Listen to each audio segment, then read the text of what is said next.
Hello दोस्तों, आज की इस वीडियो में आपका स्वागत है। तो आइए दोस्तों, ये पहला सवाल देखते हैं।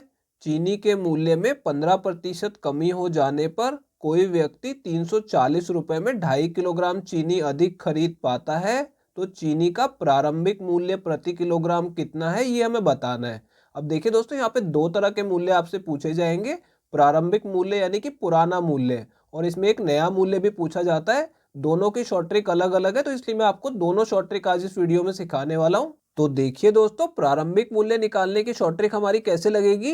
यहाँ पे कितने पैसे खर्च किए जा रहे हैं, 340 रुपए खर्च किए जा रहे हैं। ठीक है, तो जो भी धनराशि खर्च की जा रही है सबसे पहले आपको उसे लिख लेना है। ठीक है, अब 340 रुपए खर्च करने पे उसे 2.5 किलोग्राम चीनी अधिक मिल रही है। ठीक है, तो जो भी मात्रा आपको इसके साथ में दी गई होगी उससे आपको इसे भाग कर देना है। ठीक है, तो मैं यहाँ पे 2.5 से इसे भाग कर दूंगा। अब देखिए दोस्तों, आगे आपको यह ध्यान रखना है कि जब भी प्रारंभिक मूल्य पूछा जाएगा तो यहाँ पे आपको देखना है कि मूल्य में वृद्धि हो रही है, कमी हो रही है, उसके हिसाब से शॉर्ट ट्रिक लगेगी। ठीक है, अब क्योंकि यहाँ पे 15% की कमी हो रही है, तो देखिए अब आगे इसे कैसे लगाएंगे।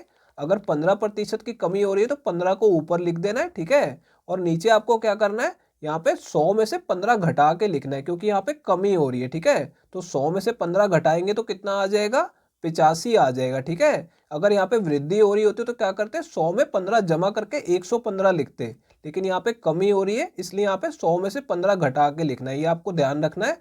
अब देखिए दोस्तों, यहाँ पे इस पॉइंट को हटा दूंगा तो ऊपर 10 आ जाएगा। ठीक है, और इन दोनों को मैं 5 से काट दूंगा। ठीक है, तो नीचे 5 आ जाएगा और ऊपर 5 से काटेंगे तो 2 पे कटेगा, और इन दोनों को 5 से काटा जा सकता है, तो इसे 5 से काटेंगे तो ये 17 पे कट जाएगा, और इसे 5 से काटेंगे तो ये 3 पे कट जाएगा। ठीक है, अब देखिए यहाँ पे 17 दूनी 34 होता है, तो 17 से मैं सीधा इसे काट दूंगा तो ये पहले 2 पे कटेगा और साथ में 0 लग जाएगी। ठीक है, अब ये नीचे 5 है तो 5 से 20 को काट देंगे तो ये 4 पे कटेगा।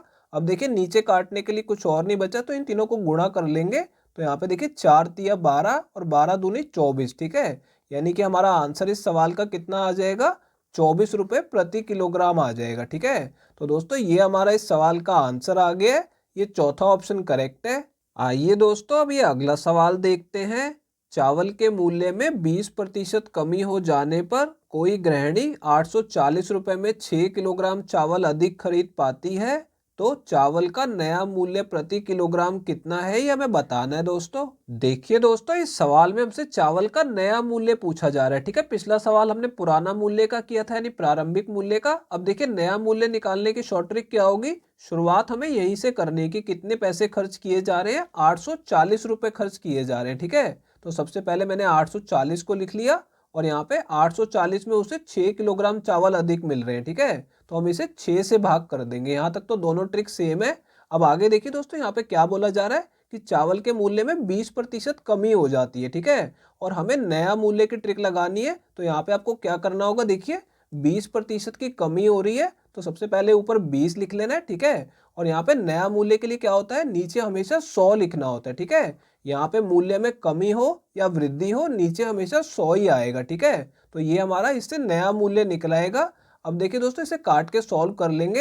यहाँ पे 0 से 0 काट देंगे और ये दूसरी 0 से दूसरा वाला 0 काट देंगे। ठीक है, अब देखिए 6 से मैं इसे काटूंगा तो पहले ये 1 पे कटेगा और फिर 2 शेष बचेगा तो 24 हो जाएगा, फिर ये 4 पे कट जाएगा। ठीक है, अब देखिए दोस्तों, यहाँ पे इन दोनों को गुणा करेंगे तो कितना आ जाएगा, 14 दूनी 28 आ जाएगा। ठीक है, यानी कि इसका हमारा आंसर कितना आ जाएगा, 28 रुपए प्रति किलोग्राम आ जाएगा चावल का नया मूल्य। ठीक है, अगर यहाँ पे आपको पुराना मूल्य निकालने के लिए आएगा तो जैसी मैंने ट्रिक आपको पिछले सवाल में बताई थी, आप उससे निकाल सकते हैं। ठीक है, तो अगर आप निकाल ले तो आप इसका आंसर मुझे कमेंट सेक्शन में बता सकते हैं कि पुराना मूल्य आपका कितना आ रहा है।